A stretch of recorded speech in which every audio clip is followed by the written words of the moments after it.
Assalamualaikum warahmatullahi wabarakatuh. Bagaimana kabarnya Sobat Madza Surba? Kembali bersama saya Farihul Muflihin di channel YouTube Madza Surba, yakni podcast Bincang Pojok. Salam sehat ya. Saya di sini tidak sendirian, ada sebelah kanan saya yakni Ustadzah Miftah. Beliaunya adalah pengampu pelajaran PPKN. Kemudian di samping kanan saya juga ada Ustadzah Lucy. Beliaunya adalah pengampu mata pelajaran IPS di MTS Surya Buana Malang. Baik, Ustadzah Miftah dan Ustadzah Lucy, bagaimana kabarnya? Alhamdulillah baik, Pak Fahri. Sehat selalu. Sehat selalu ya, alhamdulillah. Mudah-mudahan pemirsa juga dalam keadaan sehat semua ya. Mudah-mudahan kita tetap semangat ya. Ustadzah Miftah dan Ustadzah Lucy, sementara ini kalau kita lihat bahwa pada tanggal 17 Agustus ini adalah kemerdekaan Indonesia. Kalau tahun ini adalah tahun ke-76. Nah, kalau menurut Bu Miftah, bagaimana sih sejarah kemerdekaan Indonesia itu? Iya Pak Fahri, kaitannya dengan kemerdekaan Indonesia ini kalau kita lihat dari sejarahnya mungkin tahapannya sangat panjang sekali, di mana pada saat itu bangsa Indonesia sangat bersikukuh untuk memperjuangkan kemerdekaan Indonesia. Kita bisa melihat mulai dari pergerakan nasional, di mana di situ kita kenal dengan kebangkitan nasional, yakni bangkit muncul rasa semangat persatuan, rasa semangat kesatuan, dan kesadaran bangsa Indonesia untuk merebut kemerdekaan Indonesia. Nah, di Indonesia juga ada peringatan Hari Kebangkitan Nasional yang kita kenal pada tanggal 20 Mei, yang itu ada latar belakangnya Pak Fahri, di mana pada saat itu terjadilah pergerakan atau organisasi yang dibentuk oleh Dr. Sutomo, yakni organisasi Budi Utomo. Jadi organisasi Budi Utomo ini didirikan oleh Dr. Sutomo dan para mahasiswa Stovia yang dipelopori oleh Dr. Wahidin Sudirohusodo, di mana pada saat itu Dr. Wahidin Sudirohusodo ini menginginkan harkat dan martabat bangsa Indonesia itu setara dengan bangsa lain. Dan pada saat itu organisasi Budi Utomo pun juga memiliki Tujuannya yakni bergerak pada bidang sosial, ekonomi, dan kebudayaan. Tetapi dalam pelaksanaannya itu lebih difokuskan kepada arah pendidikan.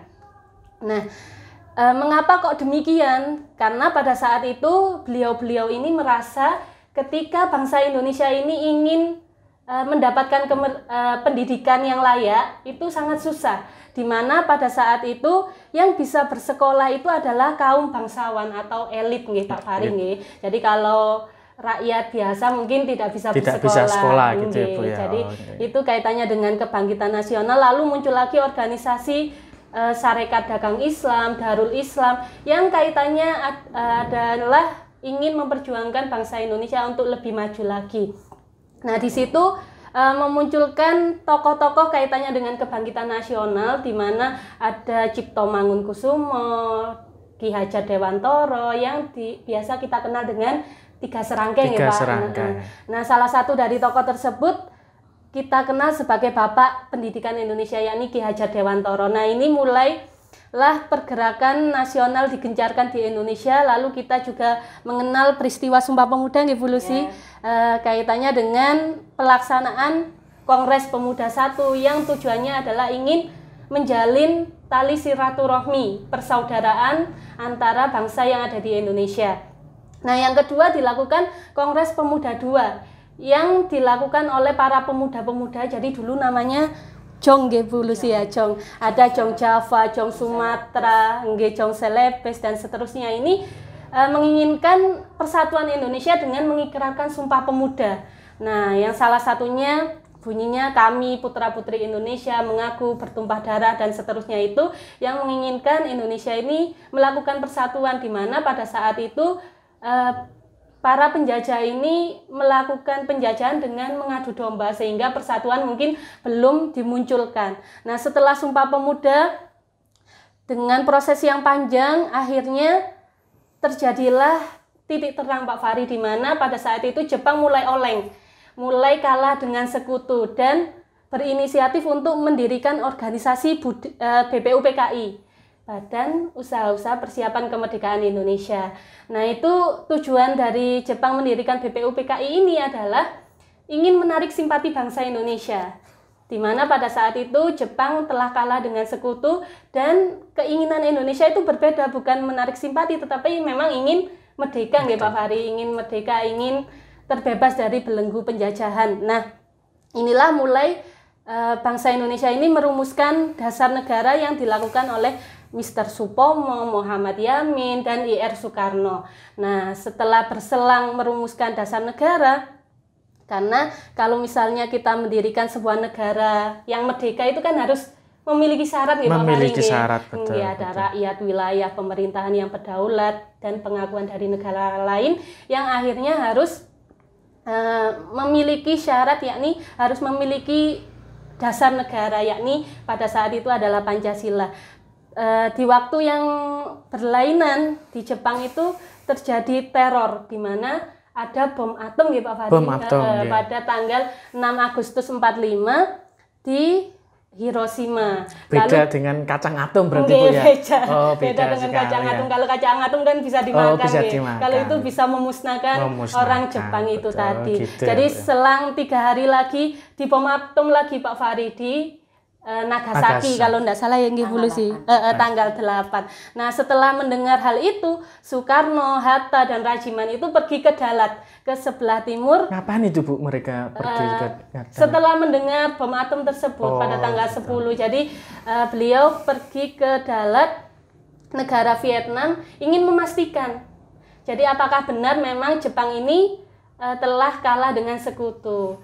Nah, akhirnya ketemu dengan pimpinan di Jepang sana yang akhirnya membenarkan hal tersebut.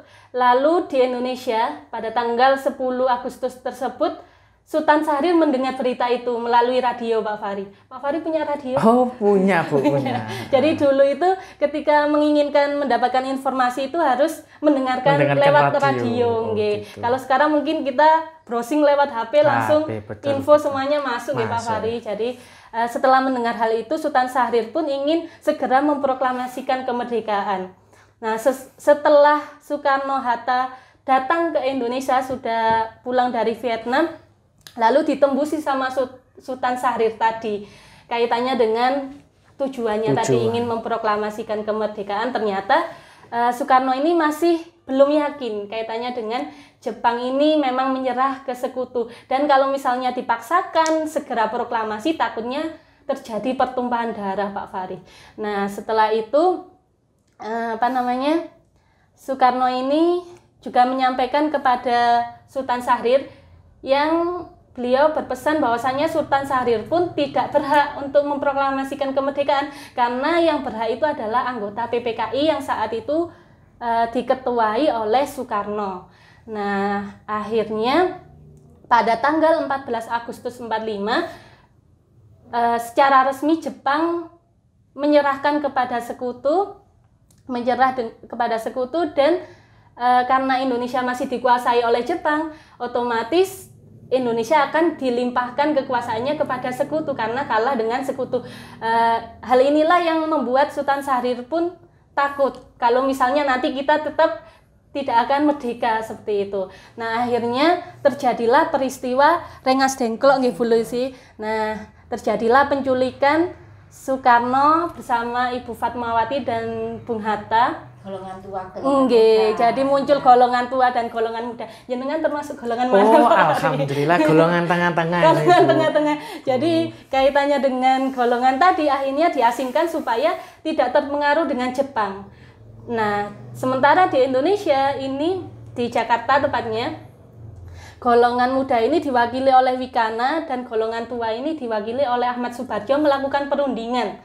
Nah, yang akhirnya hasilnya ingin segera memproklamasikan kemerdekaan, dan Ahmad Subardjo pun diantar oleh Yusuf Kunto untuk menjemput Soekarno tadi untuk segera mempersiapkan proklamasi kemerdekaan, dan alhamdulillah Soekarno mau segera memproklamasikan kemerdekaan, dan akhirnya ditulislah teks proklamasi oleh Soekarno dan diketik langsung oleh Sayuti Melik serta bendera pusaka kita yang pertama itu dijahit oleh Ibu Fatmawati. Fatmawati. Yang otentik itu Nggih. yang ditulis tangan atau yang diketik? Nah, kalau yang otentik mungkin yang asli nggih Bu Lucy nggih. Kalau yang otentik Heeh. yang bisa dipertanggungjawabkan di hukum yang diketik. Mungkin yang sudah diketik karena sudah sudah disebar Sudah disebar gitu ya. Oh, iya. Coretan ya. Ada coretan-coretannya gitu. Ya, mungkin ada lagi Bu Miftah yang disampaikan. Mungkin Bu Lucy mau menambahi kaitannya Silakan dengan Bu Lucy, sejarah ini kemerdekaan luar Indonesia. biasa sekali dari sudut pandangnya Bu Miftah terkait dengan mata pelajaran PPKN sudah dijelaskan secara gamblang ya, mulai dari organisasi Budi Utomo sampai ada dejong-dejong tadi Bu ya. Kemudian sampai kemerdekaan diculik juga ya Bu ya. Kalau nggak diculik mungkin nggak merdeka berarti Bu ya. Harus diculik dulu. Berarti ada peran pemuda dan peran orang tua berarti Bu ya. Ya, baik, tadi sudah disampaikan oleh Bu Miftah atau Ustadzah Miftah ini terkait dengan sejarah kemerdekaan yang sudah sangat panjang sekali dari Budi Utomo sampai ada Dejongjong dan ada penculikan di mana dilakukan oleh kaum muda kepada kaum tua. Ya, jadi diculik dulu. Nah, ini ada peristiwa Renglas Dengkok. Maka bagaimana menurut Bu Lucy, apakah ada peran yang cukup besar yang dilakukan oleh pemuda pada saat itu dengan pemuda yang sekarang? Itu bagaimana menurut Bu Lucy? Menurut saya peran pemuda luar biasa mulai zaman dahulu sampai sekarang. Tapi kita itu tidak boleh melupakan peran yang tua karena yang tua akan membimbing yang muda. Namun pemuda ini kenapa sebagai penentu kekuatan? Karena pemuda itu dilihat dari usianya Pak Fari, itu memiliki tingkat perkembangan yang memiliki idealisme yang tinggi, semangat juang dan pengabdian tanpa pamrih. Apalagi zaman dahulu tidak memikirkan uang dulu, pokoknya negara kita itu merdeka dulu, bersatu dulu. Akhirnya ada Jong Sumantrean yang tadi dikatakan, Jong Java, Jong Celebes. Itu pertama juga hanya kedaerahan, tapi lama-kelamaan karena tanpa persatuan akhirnya yang namanya Jong Sumatera, jadi pemuda itu akhirnya bagaimana ya kalau kita bersatu.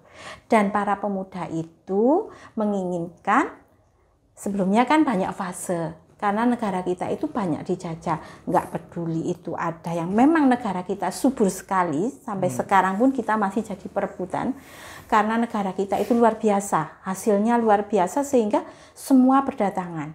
Nggak peduli Inggris, Prancis, Belanda, bahkan Jepang terakhir ya itu. Nah itu mereka berdatangan untuk menguasai kita. Nah kita ini karena dari dulu nenek moyang kita itu nggak bisa membaca, begitu ya. Jadi kita dibodohi sampai 350 tahun itu. Betapa lamanya itu ya Bapak Ibu ya. Nah oleh sebab itu karena ada pada masa kolonial ada trias politika ya pemirsa ya, yang di situ ada pihak asing merasa kasihan kepada Indonesia karena hartanya, sumber daya alamnya dikuras. Lama-kelamaan kasihan, akhirnya dikasih 3 trias politika, yaitu perbaikan pengairan, transmigrasi, dan yang paling penting adalah kita dikasih pendidikan. Akhirnya para pemuda merasa bahwa ada pendidikan yang diutamakan. Akhirnya mereka bisa bergerak, muncullah pergerakan nasional yang telah disampaikan oleh Bu Miftah. Gitu. Nah, akhirnya mereka merasa dengan adanya perjuangan melalui perundingan. Jadi pemuda itu kalau melalui pendidikan kan kasihan. Kakek nenek saya termasuk mbah saya dulu kan meninggalnya saat di Romusa. Jadi jujur mbah saya itu memang jujur ya, maaf ya. Jadi diambil oleh Jepang untuk kerja Romusa. Karena makanannya maaf, saat itu memang makanannya dari itu berasnya dimasukkan ke dalam tempatnya aspal itu, terus dikasih air, banyak orang Indonesia yang nggak mungkin mau, ya jijik atau bagaimana, akhirnya meninggal dan pulang ke rumah nenek saya hanya bajunya saja. Seperti itu perjuangan. Nah, Perjuangan. melihat seperti itu para pemuda akhirnya melihat kakek nenek kita ditindas dan sebagainya. Akhirnya dengan dikeluarkannya pendidikan Patriotisme Politika, mereka bisa memperjuangkan melalui perundingan tanpa pertumpahan darah, tanpa kekerasan sampai kulitnya, hanya kulit saja ya, dagingnya tidak ada. Nah, akhirnya dengan seperti itu, maka peran pemuda sangat luar biasa, yaitu melalui perundingan untuk memerdekakan Indonesia, meskipun tadi sudah diupayakan oleh sama golongan-golongan itu melalui kerumitan, yaitu setelah dijajah Jepang jatuh, datang lagi sekutu yang dibonceng itu ya. Itu akhirnya tetap Indonesia ini, bahkan sampai terakhir nggak mau menyerahkan semua Indonesia. Ditinggal dulu Papua. Kenapa? Karena Irian Barat itu kaya akan sumber daya alam. Makanya pihak Belanda sangat tertarik sehingga tidak diberikan. Dia berjanji 1 tahun kemudian akan diberikan. Begitu. Sampai saat ini pun Papua kan masih menjadi itu, dan pada era zaman ini Papua bisa direbut ke Indonesia sehingga sumber daya alamnya semoga bisa menjadi milik Indonesia kembali. Itu berkat dari perjuangan dari para pemuda. Nah, peran pemuda pada zaman sekarang itu sebenarnya harus melanjutkan para pemuda yang zaman dahulu bersusah payah memang. Nah, pemuda zaman sekarang tugasnya apa? Yaitu sebagai agen development, agen modernisasi, peningkatan mutu pendidikan, dan sebagai penyemangat atau harus memiliki semangat juang yang tinggi. Maksudnya agen development, maksudnya adalah pemuda sekarang harus menjadi agen pembangunan. Kita buktikan saja tidak jauh-jauh, yang dekat dengan kita adalah pembangunan Suramadu. Itu betapa kagumnya saya semenjak ada Suramadu itu. Kenapa? Laut kok bisa ada jembatannya yang dikasih palang-palang itu ya. Itu kita itu secara fisik. Secara non fisik juga harus pemuda juga harus melanjutkan. Saya kagum juga saat mengurus paspor ke imigrasi, mbak-mbak yang baru lulus kuliah. Itu saya tanya. Saya merasa bangga kepada anak-anak lulusan yang saya temui, lulusan Brawijaya memang waktu di kantor imigrasi. Jadi di situ mbak mengurus paspor mau kemana Mbak? Saya sebagai wakil dari perusahaan di Sidoarjo, saya akan pergi ke seluruh negara ASEAN. Apa yang Anda promosikan? Saya mempromosikan hal yang pabrik sepatu. Jadi sepatu dari Sidoarjo itu dibawa ke seluruh negara ASEAN. Anak-anak muda juga yang berperan. Bahkan ada juga yang saya lihat membawa contoh. Saya memang kalau pergi ke tempat seperti itu saya tidak diam saja. Saya juga bertanya memang yaitu ada yang membawa sendoknya es krim. Sendok es krim itu terbuat bagus sekali. Jadi sendok es krim itu bukan seperti sendok kita stik gitu ya. Stik bukan itu. Itu pemuda peran. Saya sangat salut kepada Mbak yang saya temui itu. Itu apa Mbak? Ini sendok es krim akan saya kirim ke luar negeri. Sendok es krim ini saya jual per biji 5.000. Padahal di sini kan, nah itu terbuat dari kayu, produk dari masyarakat setempat, home industry. Nah, kalau memang sendok itu terbuat dari satu sendok 5.000, berarti harga esnya kan semakin mahal. Nah, oleh sebab itu, itulah yang mendukung Indonesia mendapatkan pendapatan dari luar negeri. Itu dari fisik, non fisik pun bisa, yaitu pemuda kita mempromosikan budaya Indonesia agar tidak diambil negara lain. Gitu. Dan sebagai agen modernisasi, barang-barang kita harus modern, tidak boleh, nggak boleh ketinggalan dari luar negeri. Kemudian sebagai membangun pendidikan yang bermutu. Tadi bisa ya sudah tahu sendiri pembangunan bermutu sekarang bahkan sejak pandemi ini semua jadi bermutu. yang tidak biasanya guru bertemu langsung sekarang harus bisa teknologi. Akhirnya banyak muncul ide-ide cara mengajar yang bagus dan bagaimana itu ya Bapak. Jadi siswa juga harus bisa teknologinya. Di samping itu memiliki semangat juang yang tinggi. Jadi peran pemuda zaman dulu dan zaman sekarang itu sama-sama luar biasa. Kalau zaman dulu bagaimana merdeka, zaman sekarang wajib bisa melanjutkan jerih payah para pemuda yang sekarang mungkin sudah gugur. Nah, anak sekarang jauh harus lebih baik. Karena apa? Semua tersedia dengan istimewa dari teknologinya. Begitu. Ya, terima kasih Bu Lucy. Tadi sudah disampaikan oleh Bu Lucy atau Ustazah Lucy ini sudah cukup gamblang sekali ya. Jadi ternyata ada peran pemuda zaman dulu dan termasuk juga peran dari kaum tua juga. Lah, tadi sudah disampaikan secara jelas dari Ustazah Lucy tadi terkait dengan kalau dulu melawan penjajah. Tapi kalau sekarang sudah tidak melawan penjajah. Tetapi ada hal yang harus dilakukan oleh kaum pemuda saat ini, yakni tadi terkait dengan agen development ya, terus modernisasi, peningkatan SDM melalui pendidikan ya. Jadi ini sudah sangat luar biasa sekali terkait dengan materi atau pertanyaan terkait dengan zaman penjajah. Ya baik, dari Ustazah Lucy tadi sudah sangat jelas sekali terkait dengan peran pemuda zaman penjajahan dan zaman sekarang itu berarti ada hal yang sudah dilakukan oleh kaum muda ya, termasuk promosi-promosi kebudayaan, kemudian barang-barang yang diperjualbelikan itu juga harus kualitasnya bagus. Mereka tidak canggung ketika harus disuruh ke negara-negara ASEAN yang sudah disampaikan oleh Bu Lucy atau Ustazah Lucy tadi. Kemudian ini Ustazah Miftah, kalau zaman dulu sudah jelas sampai sekarang sudah merdeka kita lah.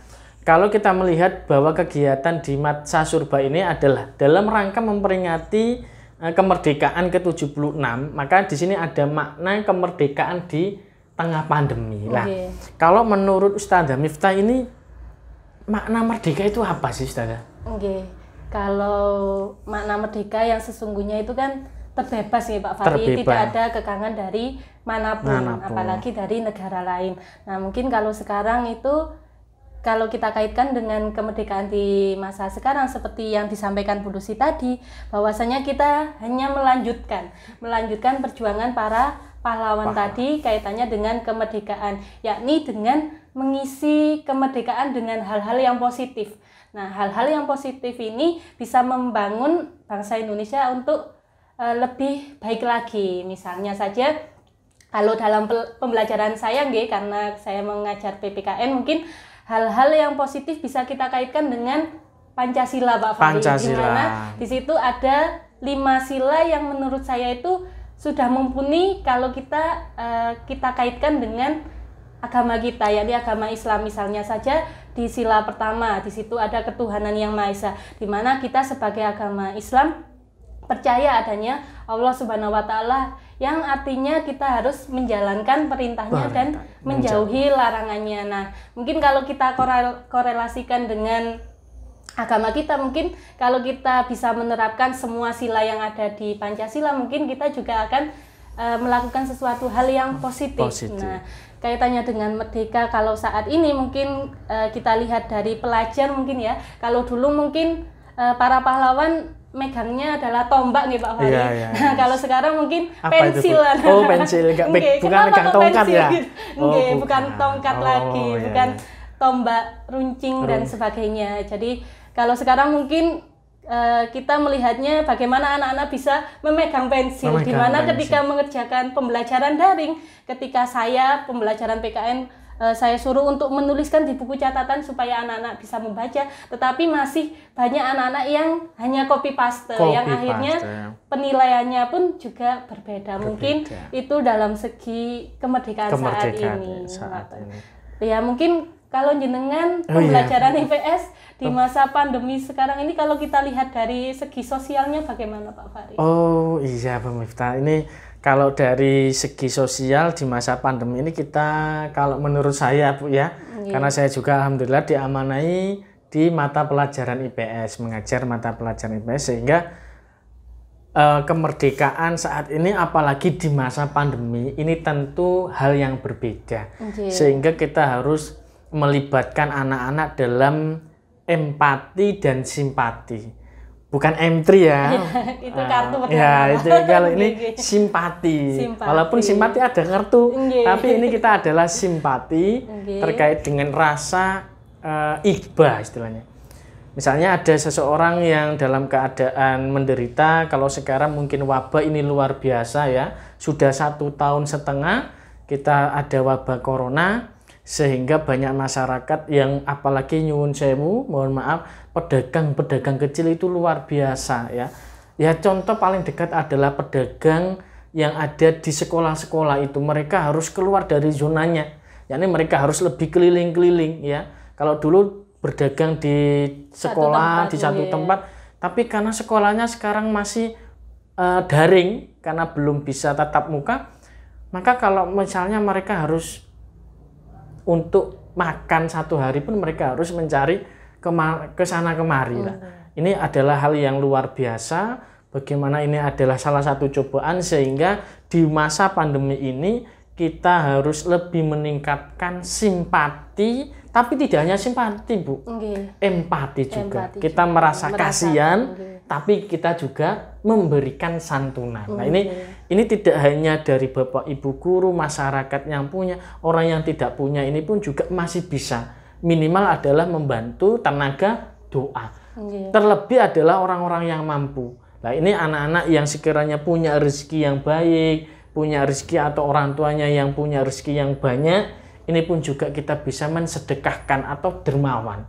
Ini kemarin saya lihat bahwa ini adalah hal yang sangat penting di masa sosial ini, karena ketika sosialnya ini sudah tinggi, kepekaan sosialnya, empatinya, kedermawannya juga terbentuk, ini insya Allah pandemi yang ada berbagai permasalahan ini insya Allah bisa dilaksanakan atau bisa diantisipasi dengan saling tolong menolong, tidak malah cuek, tidak malah menghina dan sebagainya, tapi justru orang-orang yang mohon maaf ada gaji harian ya seperti pedagang tadi, mereka harian. Beda kalau gaji bulanan itu tahu, tapi kalau yang paling dampak ini adalah mohon maaf pedagang kaki lima seperti pedagang-pedagang yang ada di sekolah. Jadi penataan kembali, kita harus sadar bahwa kita harus saling mendukung, solidaritas kita kemanusiaan ini juga harus lebih kita tata kembali, yakni adalah kita saling tolong menolong.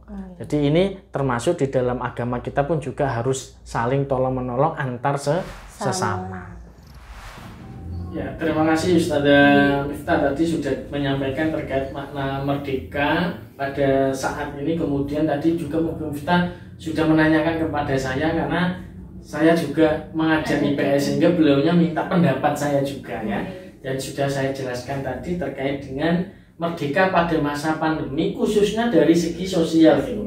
Kemudian ini ada pertanyaan lagi karena tidak hanya masalah sosial, tapi ternyata pun juga sangat berdampak kepada kaum-kaum yang memang luar biasa, khususnya adalah para pedagang, ojol dan sebagainya, itu sangat-sangat terdampak. Nah, kalau menurut Ustazah Lucy terkait dengan merdeka pada saat ini dari segi ekonomi bagaimana, Bu? Ya.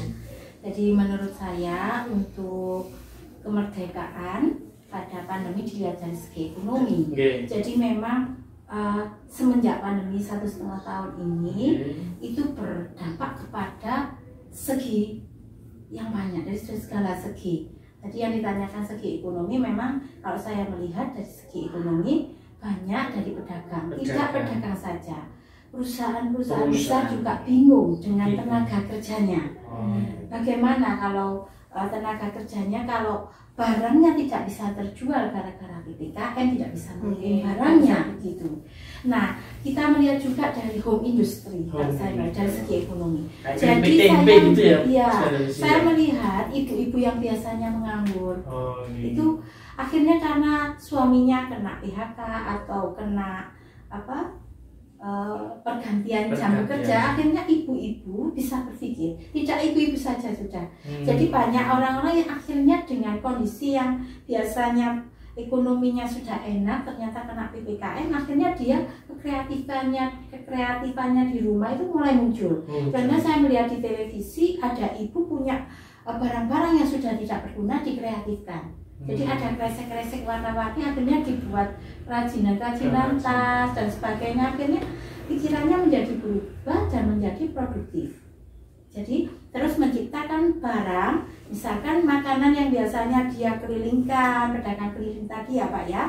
Akhirnya karena keliling-keliling pun juga nggak ada yang membeli, takut keluar. Akhirnya mereka menciptakan tempat untuk mengirimkan barangnya lewat GoSend, GoFood, itu dengan barang-barang yang bungkus-bungkus yang menarik sehingga anak-anak muda juga membeli. Jadi dari segi ekonomi ini memang banyak yang merasa dirugikan memang, tapi memang kondisi kita tidak boleh bersedih, tapi kita harus memutar otak kita bagaimana kita bisa menghasilkan uang untuk menghidupi keluarga kita. Kita tidak boleh sedih, tapi harus tetap bersemangat. Demikian juga ada hubungannya dengan pendidikan ya Pak ya. Jadi dengan pendidikan yang seperti ini, mungkin tadi ibu-ibu yang jualan di sekolah juga ibu yang biasanya itu mungkin tadi betul bisa keliling, itu juga menghasilkan uang dan akhirnya ekonominya jauh lebih baik. Mungkin siswanya karena sudah biasa makan baksonya yang jualan di Surya bernama Mas Agung bisa kirim ke rumah saya, itu kan juga mendapat keuangan Mas Agung, ekonominya Mas Agung jadi lebih baik. Dan anak-anak yang belajar di rumah bisa kreatif lagi, melihat ibunya yang kreatif tadi bisa seandainya sudah selesai belajar lewat daring bisa membantu ibunya. Jadi anaknya juga terlibat langsung membantu ibunya untuk menghidupi keluarganya. Akhirnya muncul Merdeka Belajar, kan seperti itu. Artinya apa itu? Merdeka Belajar itu artinya jadi ada mutu Merdeka Belajar itu adalah Merdeka Belajar Guru Penggerak. Artinya guru di sekolah meskipun lewat daring harus menjadi penggerak.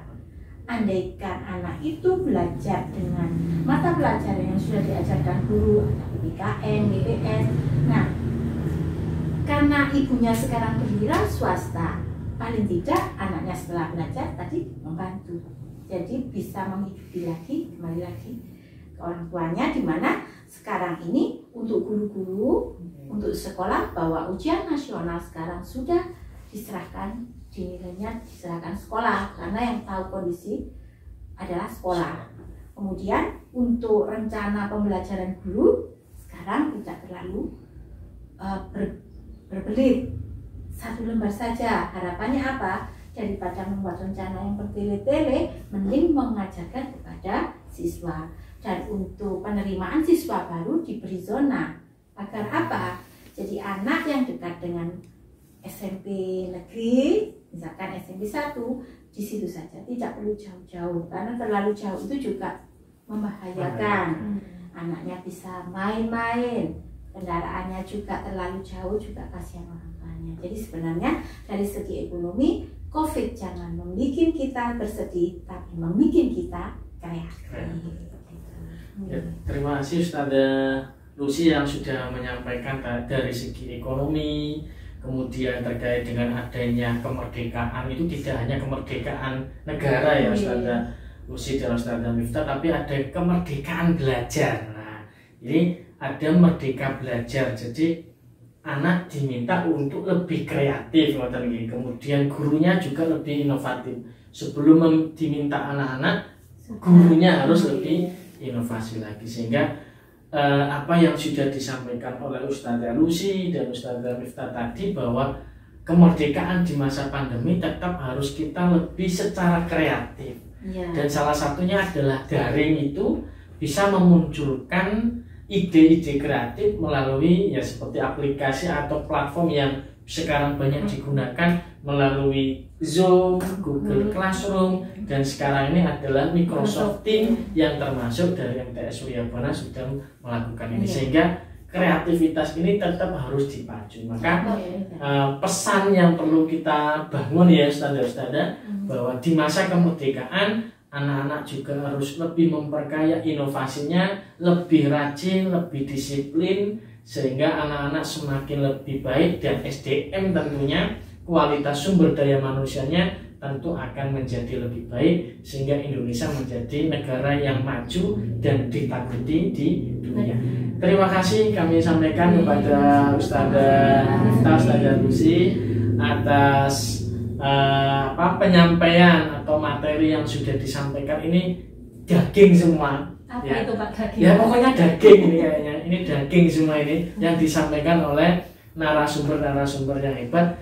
Demikian yang perlu kami sampaikan. Saya pribadi Farihul Muflihin selaku host ya. Mari kita tutup dengan jangan lupa yakni like, subscribe dan komen di channel YouTube Matsah Surba, yaitu MTS Surya Buana. Jangan lupa share ke teman-teman yang lain. Terima kasih. Assalamualaikum warahmatullahi wabarakatuh. Waalaikumsalam.